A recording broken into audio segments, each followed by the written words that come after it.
Happy 2026 all. Sorry I've been away for a while. I started a new daytime gig, then the holidays happened, and all of a sudden it's almost the end of January. There are a few people I'd like to thank who help keep the show moving by using the Buy Me a Coffee link in the show's notes to send me virtual coffee, including the amazing Selena Blackwell, who supports the podcast with a monthly donation. Thank you, Selena. Emily's husband, who I believe was the first listener to get a personalized video thank you by donating more than 3 coffees. Jeremy Marino, another 3 coffee donor. Gracias, Jeremy. A few vague someones contributed coffees, including one who sent $25 worth. I still owe you a proper video thank you, mysterious someone. And finally, Mike, who included the note, "Thanks for all of your research and knowledge shared on these podcasts. I always enjoy and look forward to the episodes." Mighty kind of you, Mike. Of course, I do this podcast because of my passion for telling Chicago stories and my love of the sound of my own voice. No need to contribute anything, although it sure helps. If money is tight, show you're appreciative of the podcast by telling a friend about it. Then demand they tell 2 friends. And now,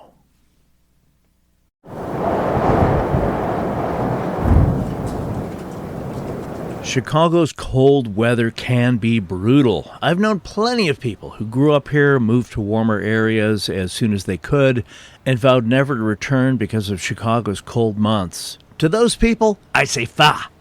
Those of us who stayed, maybe we're a little nutty, or maybe we just love this city too much to get scared off by a few chilly months. Today, we're discussing Chicago's 10 coldest days. I'm Tommy Henry, and this is the Chicago History Podcast.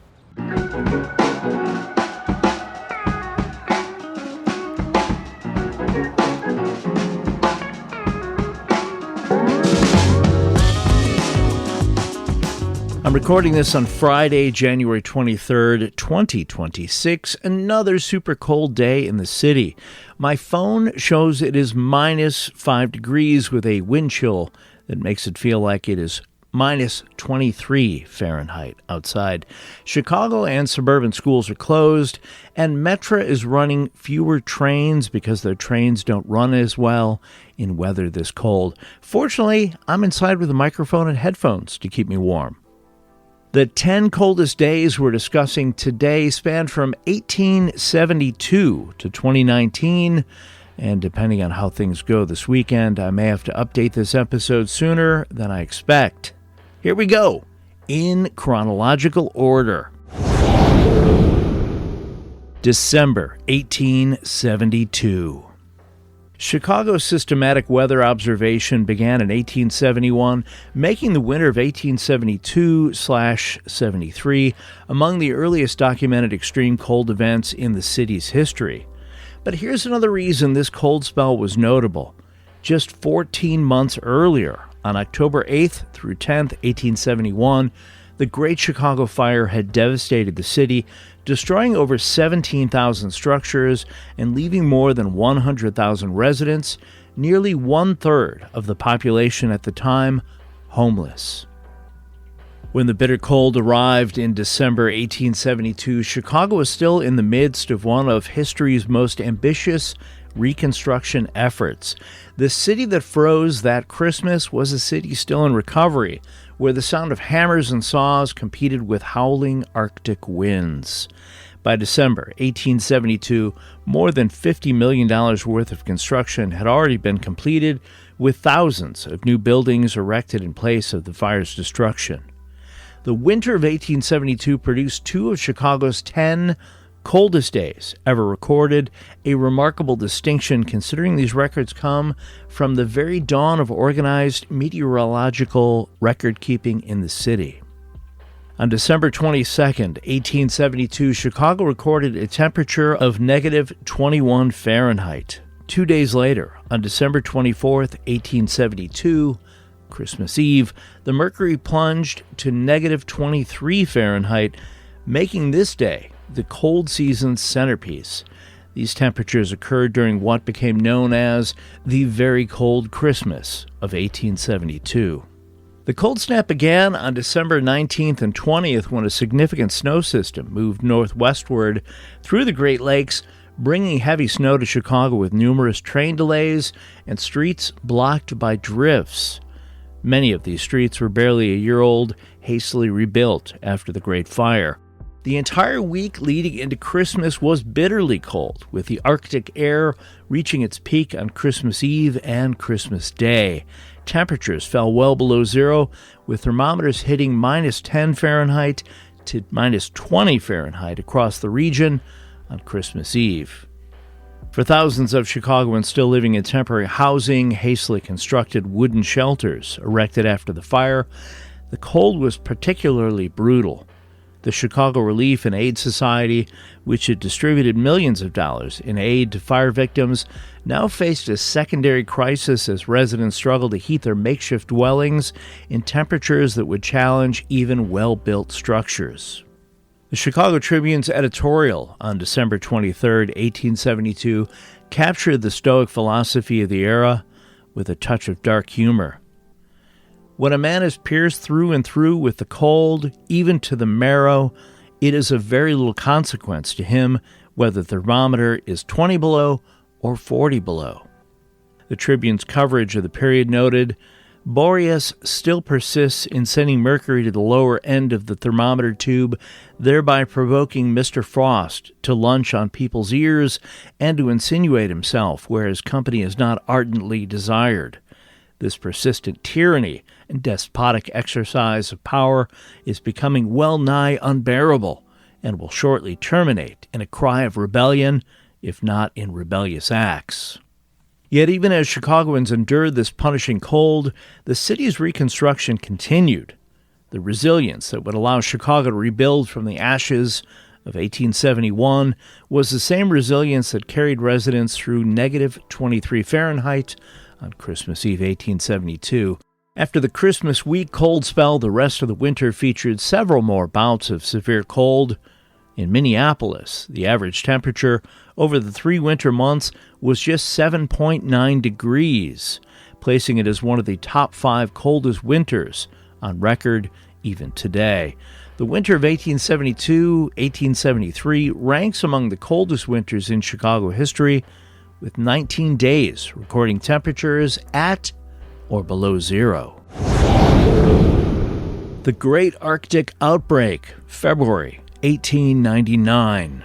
The final year of the 19th century produced an event of such magnitude that historians still regard it as among the greatest Arctic outbreaks in American history. On February 9, 1899, Chicago recorded -21 Fahrenheit within 2 degrees of the temperature that had plagued the city 27 years earlier on Christmas Eve 1872. This event became known as the Great Arctic Outbreak of 1899 or the Great Blizzard of 1899, and it remains one of the most extensive and severe winter weather events ever to strike the nation. The timing of this was notable as the Spanish-American War had concluded just 4 months earlier in October 1898, and thousands of American troops, many from the Midwest, were still returning home from Cuba, Puerto Rico, and the Philippines. The irony was not lost on observers that many of these soldiers who had fought in tropical heat were now returning to temperatures colder than any they had ever experienced. The meteorological circumstances were extraordinary. For the 1895 to 2017 period of record, February 1899 was the second coldest February in the contiguous United States, with an average temperature 8.36 Fahrenheit colder than normal. The Chicago Tribune later reported, "The city entered on the climax of its glacial experience with the bursting of hundreds of water pipes in every section of town. One death and a long list of men and women who were found half dead from cold emphasized the human aspects of the coldest day since the fearful year following the fire when thousands had been made homeless." In Chicago, the ground was frozen up to 5 feet below the surface, and water pipes and gas pipes burst all over the city. Plumbers used electrical currents to thaw the pipes. The full force of the outbreak was felt on February 10th when temperatures across the Midwest and Ohio Valley dropped below negative 20 degrees Fahrenheit. Even Washington, D.C. recorded minus 8 degrees Fahrenheit. But what made this cold wave truly unprecedented was its reach. The cold front eventually swept through Havana, Cuba, San Juan, Puerto Rico, and Bridgetown, Barbados, locations rarely experiencing such extreme conditions. The temperature in Tallahassee fell to negative 2 Fahrenheit, still Florida's all-time record low. The Mississippi River was frozen north of Cairo, Illinois, and large chunks of ice backed up the Mississippi at New Orleans, with some chunks making their way down to the Gulf of Mexico. Ice jams along the Ohio River triggered flooding. Weather historian Christopher Burt described this as the greatest cold wave in modern U.S. history in his book Extreme Weather. Remarkably, there were 45 states at that time, and all of them recorded a temperature below zero during this event. In Chicago, the cold coincided with a city in transition. The World's Columbian Exposition of 1893 had introduced Chicago to the world as a great cultural capital. Now, just 6 years later, the city that had showcased electric lights, the Ferris wheel, and architectural marvels to 27 million visitors was battling nature's fiercest assault. After all that upheaval, things went calm. There were no crazy cold weather issues for much of the 20th century. That is until the 1980s. January 1982. The decade of the 1980s would eventually produce several of Chicago's coldest days on record, beginning in January of 1982 with what meteorologists dubbed Cold Sunday, an event that placed 3 separate days among the city's 10 coldest on record. The timing could not have been worse for a nation and a city already reeling from economic distress. The United States was in the grip of a severe recession, the worst since the Great Depression. The national unemployment rate in January 1982 stood at 8.6 and would climb to nearly 11% by the end of the year. In Chicago and the industrial Midwest, the situation was even more dire. Manufacturing jobs, which had been the backbone of Chicago's economy, were disappearing at an alarming rate. The steel mills that had powered the region's prosperity were closing or dramatically reducing capacity. Mayor Jane M. Byrne, Chicago's first female mayor, was navigating not only the recession, but also intense political pressures. Just months earlier, in March of 1981, Byrne had made headlines by moving into the Cabrini Green public housing complex for 3 weeks to draw attention to crime and living conditions. Her administration was also grappling with ongoing tensions with the Chicago Police Department and preparing for what would be a contentious 1983 mayoral election. Into this economically and politically fraught environment came the Arctic cold. The meteorological circumstances were extraordinary. An unusually strong high-pressure system over Saskatchewan with a core pressure of 1,055 millibars. Oh sure, now I have the weather nerds' attention. Pushed unprecedented cold air southward across the United States. The New York Times reported that Mayor Byrne convened all city department leaders to strategize responses, declaring this is a genuine emergency. Byrne ordered schools to close and directed that city buses remain running all night to ensure they would start in the morning. The initial assault came on January 10, 1982, when Chicago recorded what was then the coldest temperature in the city, 26 degrees below zero. The reading initially confused some observers because the instruments at Chicago's Lakefront weather station didn't go that low. Greg Dickey, a National Weather Service public services forecaster, explained, "The lowest our instruments go out there is 20 below zero, and the temperature was below that." In a moment of dark humor, in Michigan, where the temperature was relatively balmy at a whopping 17 degrees Fahrenheit, Jan Davis from Hell Creek Ranch quipped to the Tribune, "There is no part of hell that isn't frozen, but it appears you folks are facing much worse conditions than we are. We're all warm, which seems fitting for hell. Wouldn't you agree? Just 3 days earlier, on January 13th, 1982, the nation had watched in horror as Air Florida Flight 90 crashed into the 14th Street Bridge in Washington, D.C. during a snowstorm, plunging into the icy Potomac River and killing 78 people. The disaster underscored the deadly power of winter weather and put the entire nation on edge as the cold wave intensified. On January 16, 1982, temperatures dropped to negative 25 degrees Fahrenheit. Just 1 day later, on January 17, 1982, they fell to negative 23 degrees Fahrenheit on what became known as Cold Sunday. Cities near the Great Lakes experienced temperatures ranging from negative 26 Fahrenheit in Milwaukee to negative 52 degrees Fahrenheit in northern Minnesota. Philadelphia recorded its lowest maximum temperature ever, 0 degrees Fahrenheit, never rising above zero the entire day. Winds in Colorado reached hurricane force, gusting to 137 miles per hour. Between January 7th and January 17th, 1982, Chicago endured what Tom Skilling, WGN-TV's chief meteorologist at the time, later characterized as one of the coldest periods in its history, a brutal 11-day span characterized by unprecedented cold, ground blizzards, dangerous wind chills as low as negative 70 to negative 80 degrees, and daily snowfall. During those 11 days, the city established 5 new temperature records and recorded 4 days where the mercury dropped to negative 19 degrees Fahrenheit or lower. Now, what made this cold snap particularly remarkable was the minimal snow cover. Normally, a deep snow blanket is required for extreme cold in Chicago, but when the cold spell began on January 7th, there was only a trace of snow on the ground.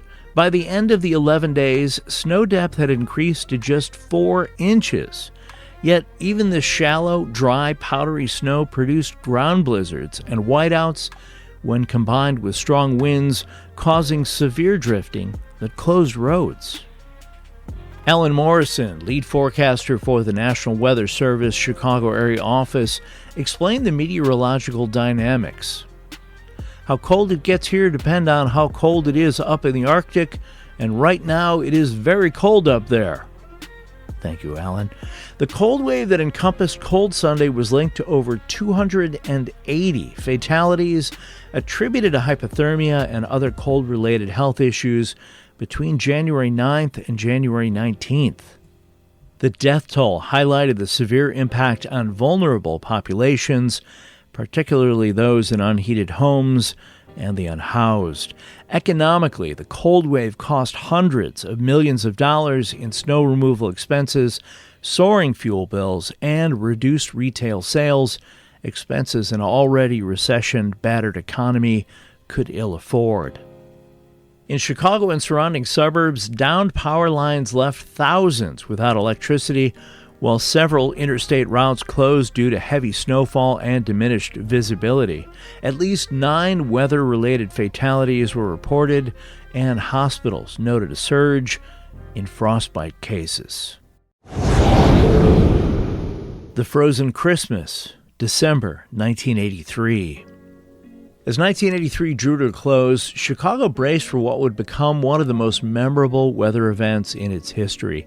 If January of 1985 would later hold the record for the coldest single temperature, and I'll get to that in a moment, December 1983 would claim a distinction of its own, the coldest day by average temperature in the city's history. The timing, Christmas Eve, made the event particularly poignant and memorable. The nation in December 1983 was still in economic recovery from the deep recession of 81 and 82, but anxiety remained high. Just 2 months earlier, in October, 241 U.S. Marines had been killed in a barracks bombing in Beirut, Lebanon, shocking the nation. The Reagan administration had responded by invading Grenada days later. Against this backdrop of international tension and economic uncertainty, Americans were looking forward to Christmas as a moment of normalcy, and celebration. In Chicago, the holiday season was in full swing. Water Tower Place, which had opened in 1975 as one of the world's first vertical malls, was typically packed with shoppers. State Street's Marshall Field's flagship store, the world's largest store, featured its famous Christmas windows and Walnut Room restaurant. But the approaching Arctic blast would bring this seasonal commerce to a near halt. The extreme cold peaked on December 24, 1983, when Chicago recorded negative 25 Fahrenheit with a high of only negative 11 degrees Fahrenheit, producing a daily average temperature of negative 18 degrees Fahrenheit. This Christmas Eve became what residents remembered as the Frozen Christmas, an event seared into the memories of everyone who experienced it. But the extreme conditions extended beyond December 24th. 2 days earlier, on December 22nd, 1983, the temperature dropped to well below zero, beginning a pattern that would produce unprecedented duration at sub-zero levels. On December 23rd, 1983, the mercury fell to negative 21 Fahrenheit. Retail stores that remained open reported almost no foot traffic. Christmas Eve's negative 25 degrees Fahrenheit was followed by Christmas Day with a low of negative 17 Fahrenheit and a high of negative 5 Fahrenheit. The Frozen Christmas featured an unprecedented 100 consecutive hours of sub-zero temperatures from 7 a.m. on December 22nd until 11 a.m. on December 26th. This remains the longest continuous stretch of below-zero temperatures in Chicago's recorded history, a record that has stood unchallenged for over 40 years. For more than 4 days, Chicagoans could not step outside without risking frostbite within minutes.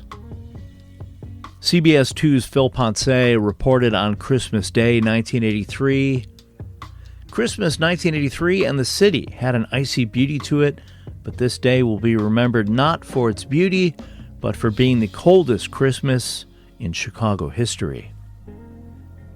His broadcast showed windows at Cabrini Green still, quote, caked with ice after the heat went out yesterday in 140 units after a pipe burst. The city's heat hotline was overwhelmed with calls pouring in from people needing a warm place. The heating crisis at Cabrini Green, where Mayor Byrne had lived just 2 years earlier, underscored the particular vulnerability of public housing residents during extreme cold. Christmas Eve 1983 also produced the worst wind chill ever recorded in Chicago, negative 82 degrees Fahrenheit, under the old wind chill formula, which translates to negative 57 degrees Fahrenheit using the current formula adopted in 2001. The wind chill record has never been broken in the 43 years since. Now, if you're like me, you likely also didn't know about this wind chill formulation change, so here's what I discovered. A new wind chill formula was adopted in November 2001 to make the index more realistic, human-focused, and scientifically accurate. The original 1940s formula was based on how fast water froze in a can in Antarctic experiments, which does not match how human skin cools. That old formula often produced sensational wind chill values. The 2001 update generally yields less extreme, more credible numbers for the same conditions. The new index incorporates factors like the insulating effect of skin and clothing and metabolic heat production, giving a more realistic sense of how cold people actually feel. Wind is now adjusted from the standard 10-meter measurement height down to face height and assumes a person is moving into the wind, improving real-world relevance. Got it? Back to 1983, one woman stranded at the Holiday Inn in Merrillville, Indiana, after I-65 closed, told reporters, "We're spending Christmas Eve in this Holiday Inn. We just have a bottle of champagne. My husband is showing the baby the swimming pool. Across the region, thousands of families found their Christmas plans upended, unable to travel to family gatherings with presents left unopened and holiday dinners uncooked, as the cold made even short trips dangerous. The United Press International reported on December 24, 1983 that, quote, the most frigid December weather in 50 years tightened its icy grip on two-thirds of the nation Saturday, slowing holiday travel and stopping mail delivery cold for more than 120,000 people in Illinois. Nationwide, 130 deaths had been blamed on the week-long storms and freezing temperatures. Monroe, Louisiana police dispatcher Bert Morales captured the far-reaching impact. Even the simple things become difficult. Even our ink pens freeze up when you try to make an accident report. In Chicago, the negative 25 degrees Fahrenheit reading on Christmas Eve was noted in the press as just 1 degree off the city's all-time low set January 10, 1982. In Indiana, National Guardsmen stopped motorists north of Indianapolis where blowing and drifting snow combined with wind chills down to negative 70 degrees Fahrenheit, which made travel nearly impossible. Lows in Iowa hit negative 26 degrees Fahrenheit, combining with 50-mile-an-hour winds for wind chills of negative 100 degrees Fahrenheit. Basement-level temperatures pushed even lower by wind chills in northwestern Illinois prevented mail delivery in at least 6 cities. Rock Island Postmaster John Bromley explained, "It just isn't possible to send our carriers and jeopardize their health today. There just won't be any delivery before Christmas. We hope our customers understand." Kenosha, Wisconsin resident Steve Paradise, cool name, a traveler stranded at O'Hare Airport with his wife and infant son on their way to Seattle, contemplated moving his dental practice to Florida, saying, "I've had it with the cold. I can't stand it anymore. I can tolerate bugs, but I can't tolerate this." The second wave, January 1984. Just 3 weeks after Christmas 1983, Chicago experienced another severe cold wave.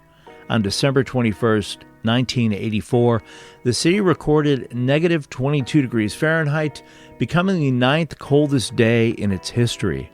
This event occurred during what became known as the second vicious cold wave of the winter of 1983-1984. The Washington Post reported on January 20th, 1984 that the cold wave was, quote, bringing death and suffering across numerous communities as temperatures plunged to record lows in 19 states. Since the previous Tuesday, at least 29 individuals had tragically succumbed to harsh conditions and icy roadways. The cold demonstrated that the relief of winter's end remained months away, and Chicago's residents faced the knowledge that another month or more of dangerous conditions could still occur.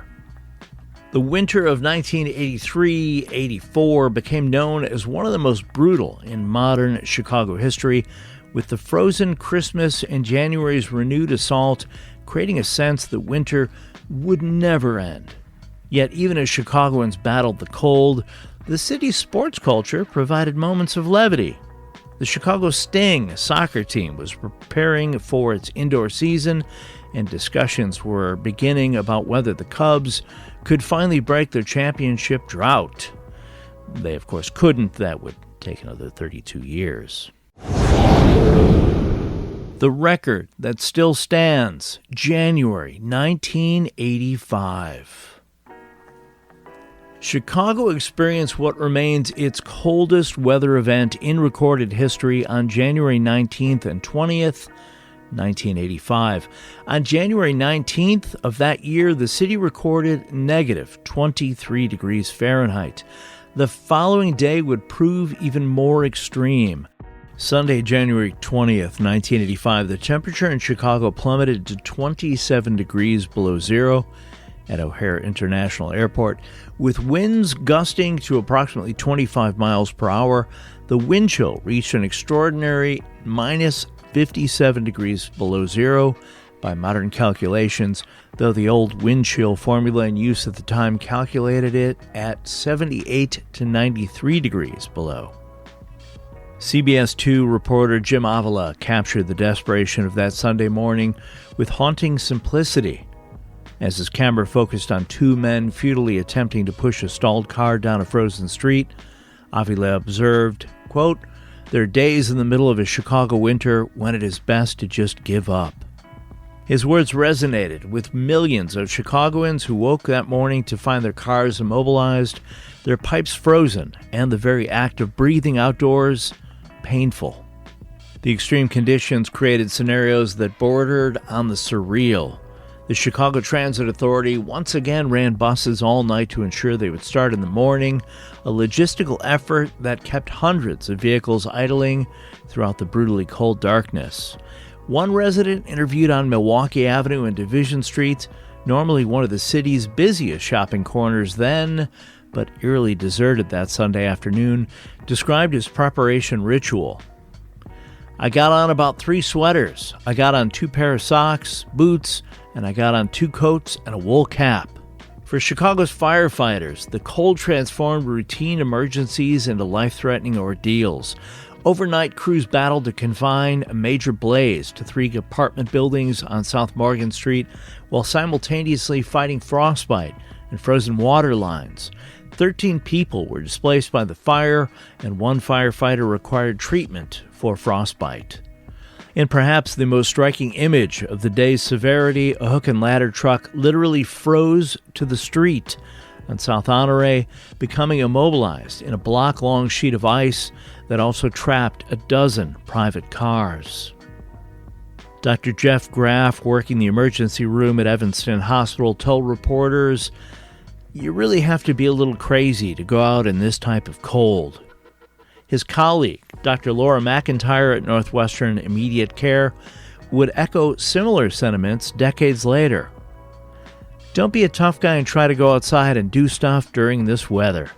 Medical professionals saw numerous frostbite cases from people who had been outdoors for short amounts of time, often just walking down the street without adequate clothing. Doctors cautioned that frostbite could occur before victims even realized it. The body numbs, preventing awareness of damage until it's too late. The city established an emergency phone bank at City Hall to field complaints about heating failures, broken boilers, and burst water pipes. That phone bank received a record 2,000 calls on January 20th alone. For residents who could not get warm inside their own homes, the city's response represented a lifeline in conditions that could prove fatal within minutes of exposure. Elsewhere in the U.S., Ronald Reagan prepared for his second inauguration. Inauguration Day is set by law as January 20th, 1985, but if it falls on a Sunday, as it did in 1985, the public celebrations are moved to Monday.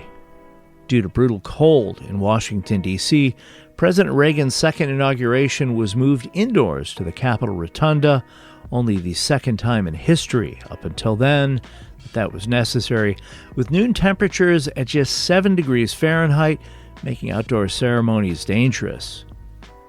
Reagan quipped during his indoor address, quote, "I've been asked to declare this entire week as a national day of prayer, so I proclaim this week to be the coldest week in the 20th century." The wind chill at the Capitol was negative 20 degrees Fahrenheit, but that was downright tropical compared to Chicago's temps. The January 1985 cold wave, which lasted from January 18th to January 22nd, affected every state east of the Rocky Mountains. In Chicago specifically, temperatures remained below freezing continuously for 33 days, from January 15th to February 16th, 1985, the second longest such streak in city history. This was not a fleeting phenomenon, but rather a sustained assault on the city's infrastructure and its residents' well-being. January 1994. Almost a decade passed before Chicago would experience another day that would rank among its 10 coldest. On January 18, 1994, Chicago recorded negative 21 degrees Fahrenheit during a severe North American cold wave that produced the coldest day of the 1990s in Chicago. The temperature combined with wind speeds to produce wind chills around negative 55 degrees Fahrenheit. By 1 a.m. on January 18th, temperatures had already plunged to negative 14 degrees Fahrenheit with a wind chill of negative 55 degrees Fahrenheit. The Chicago Tribune reported the forecast low of negative 20 to negative 22 surpassed the previous record for January 18th of negative 16 degrees Fahrenheit set in 1930. Almost all primary and secondary schools in Chicago were closed that day, and Mayor Richard M. Daley advised residents not to go outside unless absolutely necessary. 4 people in Cook County died from hypothermia during this cold snap. The return of extreme cold, January 2019. More than 25 years would pass after January 1994 before Chicago would again experience a day cold enough to rank among its 10 coldest. During that quarter century, the city experienced relatively moderate extremes, with only a handful of days dropping below negative 15 degrees Fahrenheit. Climate scientists debated whether global warming was reducing the frequency of extreme cold events in northern cities. But in late January 2019, a dramatic polar vortex event would shatter this extended period of comparative mildness, and unlike previous cold snaps, this would be documented in real time on social media by millions of smartphone-wielding Chicagoans.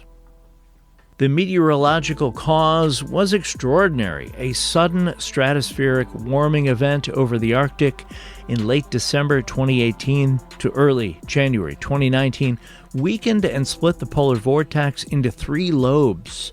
One lobe traveled southward and stalled over central Canada and the north-central United States for about a week. Meteorologists explained the phenomena with graphics and animations on television and social media, giving the public unprecedented scientific understanding of what was about to hit them. On January 30th, 2019, temperatures plummeted to negative 23 degrees Fahrenheit, Chicago's coldest temperature in 34 years, and within 4 degrees of the all-time record set in 1985. The following day, on January 31st, 2019, Chicago recorded negative 21 degrees Fahrenheit, setting a new daily record for that date. The high temperature on January 30th was negative 10 degrees Fahrenheit, recorded at midnight, just 1 degree shy of Chicago's all-time coldest high temperature.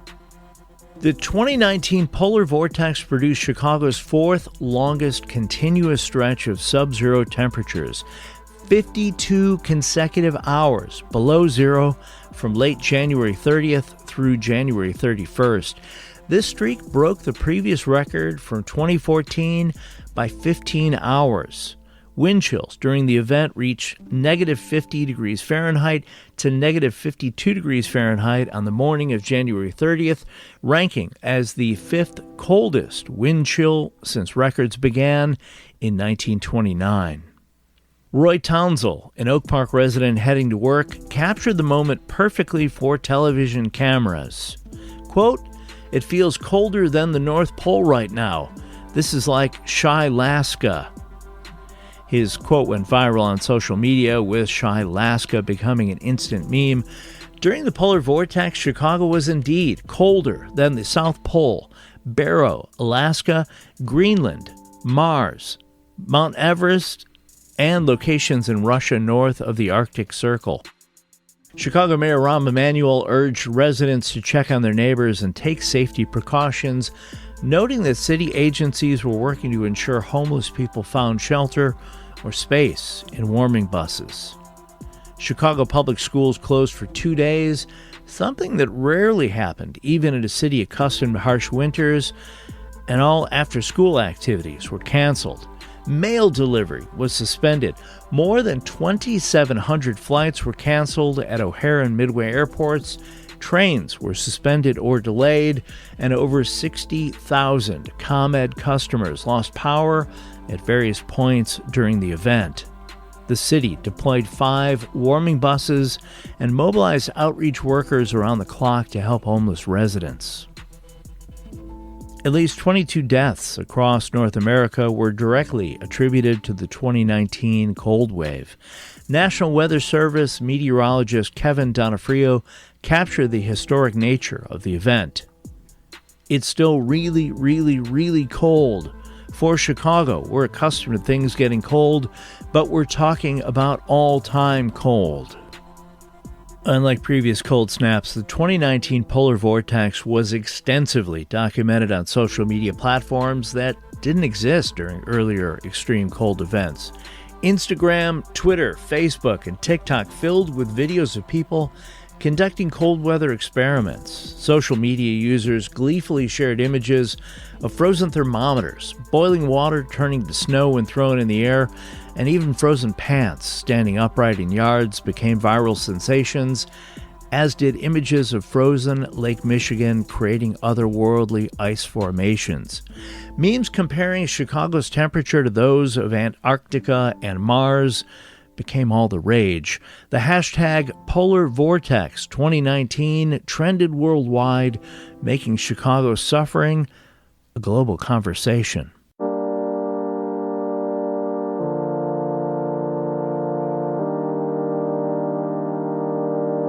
The next time Chicagoans face extreme cold temperatures, and we inevitably will, just remember the negative 27 degrees Fahrenheit on January 20th, 1985, and the 100 hours below zero during Christmas, 1983, and we will most certainly draw strength from the knowledge that the city has weathered worse, and we made it through.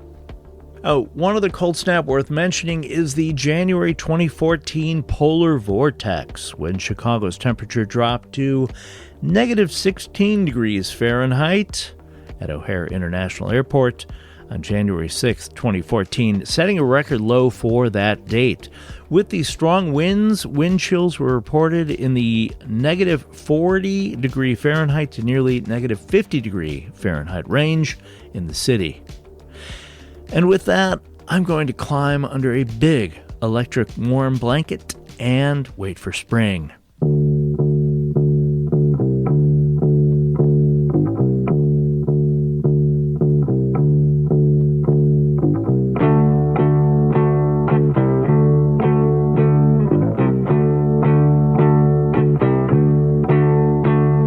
Thanks for listening to today's episode about Chicago's 10 coldest days. This episode was written, recorded, and edited by me, Tommy Henry. As always, if you have questions about anything covered today, anything to add, or have an idea for a future episode, I'd love to hear about it. Send me an email at chicagohistorypod@gmail.com. I have links to various books and items related to this episode's subject and other Chicago subjects if you'd like to learn more. Anything ordered through those links, not just the items listed, may earn a small commission for the podcast and help offset production costs at no cost to you. Check out the Chicago History Podcast social media pages for articles and pictures related to this episode and past episodes posted throughout the week. The original art for the Chicago History Podcast used on the social media pages was created by John K. Schneider. Thanks, Johnny! If you need artwork done, Johnny's your guy. Send him an email at angeleyesartjks@gmail.com.